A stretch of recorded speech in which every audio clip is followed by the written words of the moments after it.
Before this video starts, I'd like to add one thing in. If you like these type of videos, if you like these type of episodes, let me know in the comment section box below to continue these type of long range outlooks. I find them very enjoying to make, so consider leaving a comment, and while you're at it, consider subscribing to my channel. There will be a subscribe button down below. It helps up my channel grow. Thank you for that. Enjoy the video. Hello everybody, welcome back to another video. Hope you guys are all having a fantastic day. Today's upload is going to be an episode, a long range outlook discussion about the pattern, but we will be focusing a little bit more on the potential threat for a potentially major winter storm, or major first winter storm of the season, which will occur somewhere across the upper plains into the mountainous west. So that is something we'll need to definitely dive into this video. So let's just start with the MSLP and precip. 6 hour average precip rate GFS. You can see we have a system, a cold front, more like it's across the east coast. It is sagging to the south. There were some severe thunderstorms. I think there was a couple of tornado warnings issued, but overall nothing too significant. Quickly moves off to the east. We have a low that produces some snow showers, even some steadier snow across parts of North Dakota, but mainly a rain system for a good chunk of the Midwest, and there could even be some severe weather with this, but the GFS is a little bit underdoing this. We move forward. You can see this storm again drops and makes a cold front, drops down and makes this pretty cold front that could be associated with a couple of severe thunderstorm warnings, but nothing too significant yet. The big storm that we're waiting for doesn't come until next week, early next week. So this is the weekend, Columbus Day weekend. You can see we have another system developing. We have the major takeaway from this video was this part of the country is going to be very active. This part of the country is going to be very cold, and this part of the country is going to be very warm. So you could see some snow showers again over North Dakota, parts over southern Canada. This is fairly early even for areas like North Dakota, except it will be insanely below average across these areas, while it's ridiculously above average across the East Coast. So two big variants. I'll show you that on a map in just a minute. And now we have this storm. It comes off into the Pacific Northwest it comes off into the Pacific Northwest. That's how it starts off as, and then eventually it makes its way down through the west, southwest, through the states of Oregon, Nevada, and picks up every single drop of moisture there is basically in this area, and picks up a ton of Gulf of Mexico moisture. There's a bunch of cold air up to the top. If we were to actually look at the energy with this system, you could see, no, not this. I wanted to go on vorticity, yes. So if you go right here, you can see that there are a couple pieces of energy connecting. This piece of energy right here and this one right here is going to combine together to form this massive, huge system with a fairly big wind span and some strong winds definitely possible. So again, let's move back. This is Sunday. This is now into Monday. You can see the system is definitely taking shape. And will this system be massive? We don't know yet.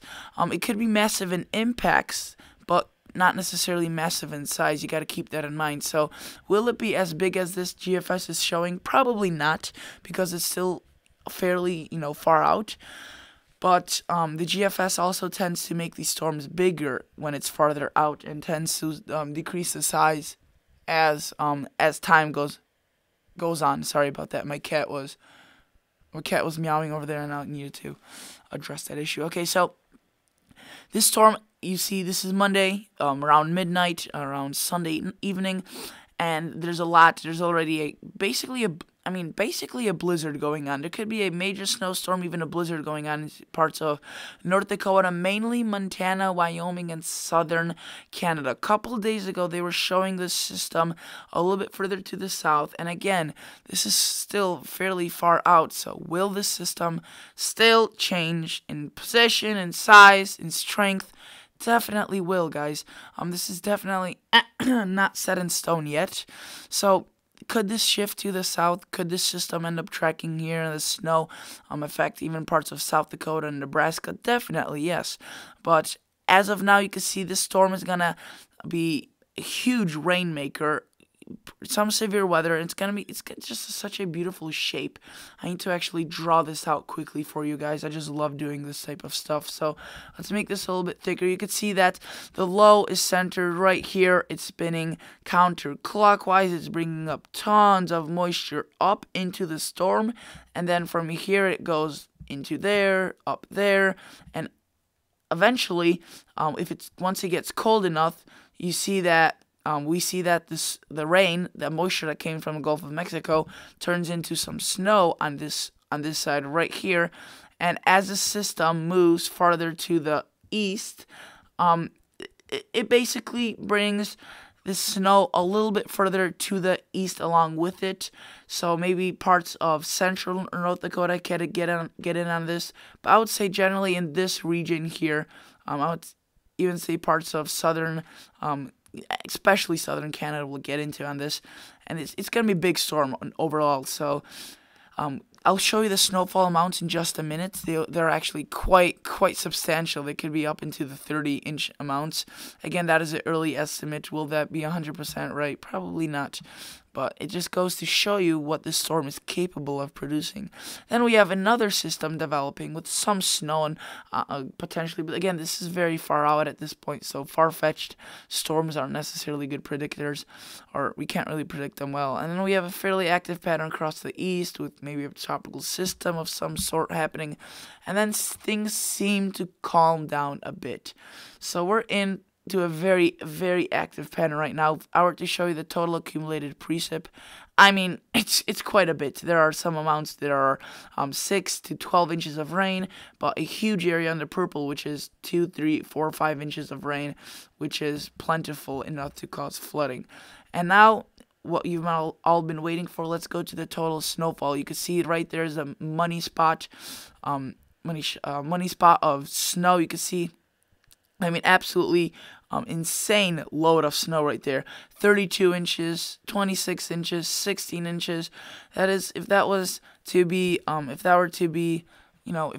actually come true, this would be definitely a major storm. This would be definitely named. This would be something in the news headlines. I mean, look at the amount of land that could be seeing snow from the system. Anywhere from parts. Again, I think some of this snow is from the second system that could happen after this. But I would say at this point, if you live somewhere in this area, marked by right here and northwest of that area, you have a good chance of seeing snow, and of course somewhere along here, and then of course the mountainous snow. But from this system, I would say in this area generally, you have a fairly good shot of seeing quite a bit of snow from this system.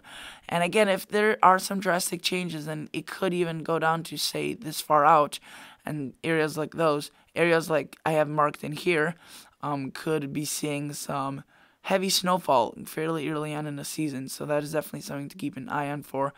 I could actually zoom in on this. Let's go to north central U.S.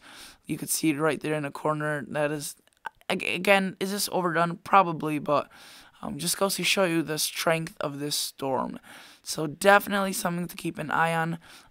And again, it's a time of the year where these storms will slowly start shifting further and further south. This snowpack will start coming down to the south, further and further to the south, and eventually reach areas like, say St. Louis, Indianapolis, Columbus, Ohio, Louisville, Kentucky.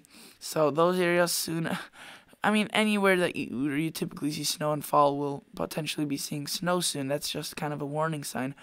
If we were to go to 2-meter temp anomalies, let's just not focus on the Midwest. Let's go to, in general, the continental US, the con-US. So we go to hour 0 right now.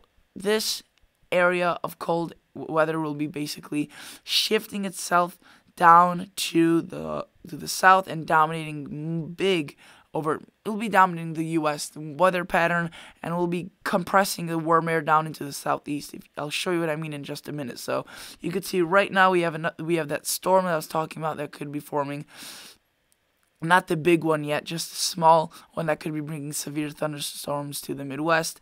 There's a nice cold front after. You could see a cold blast. I know here on Thursday we'll be having 50s during the day, so that is, fairly welcomed if you like the cooler weather.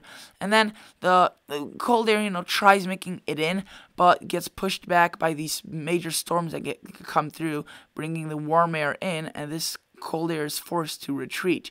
And then after the storm passes, you could see we get a little bit of cooler air, but then it's just basically a cycle. After that storm, we have another storm, which in this case will be the big storm that could be the snowmaker, and you can see produces way above average conditions in terms of temperatures for much of the United States. And I need to draw this out again. You could see just how defined this is. Warm front right here, cold front right there. Beautiful example of a fall storm, and this will be producing snow on the backside of the system, some insane amounts right in there, as predicted, as shown by the weather models. So that passes through, and after that, this cold air is absolutely bitterly cold, especially after running over the snowpack. It is so eager to make its way down south, and it finally does. I know I've been getting a couple of comments saying, when will I cool off across the East Coast? Well, I would say not for a while. I would say at least 1.5 more weeks, if not 2 weeks. By mid-October, you could see this fall blast reaches all the way down to the southeast and stays there for a little bit. So it becomes a different pattern, and there was a potential, and there still is a potential for a big pattern change in terms of the layout of temperatures. We've been into a big storms, plenty full of storms, above average precip pattern. Now we could be switching into a different pattern halfway after October. So that's something to keep an eye on for, something to keep in mind. I'd also like to show you quickly the 6 to 10 day outlook. You could see these contrasts rarely happen, where we have absolutely insane above average conditions across the east, southeast, and you can't even read that, how dark that is. I think it's 90% here to be below average and 90% here to be above average. Doesn't really happen often on the same map at the same time. In terms of precipitation probability, 80% chance or above, being above average in this little area. And again, very, very interesting, I would almost say unique pattern. You can see right here, this is the 8 to 14 day outlook, which is valid from 10 to 16th. You can see this warm air starts pushing down to the south, and this cold air starts dominating. So maybe then the southeast after that would be able to cool off, and above average precip, still a big chunk of the United States covered by that. So hopefully you enjoyed, hopefully you learned something new. Please consider subscribing to my channel, please consider liking the video, and I'll catch you all guys in the next episode.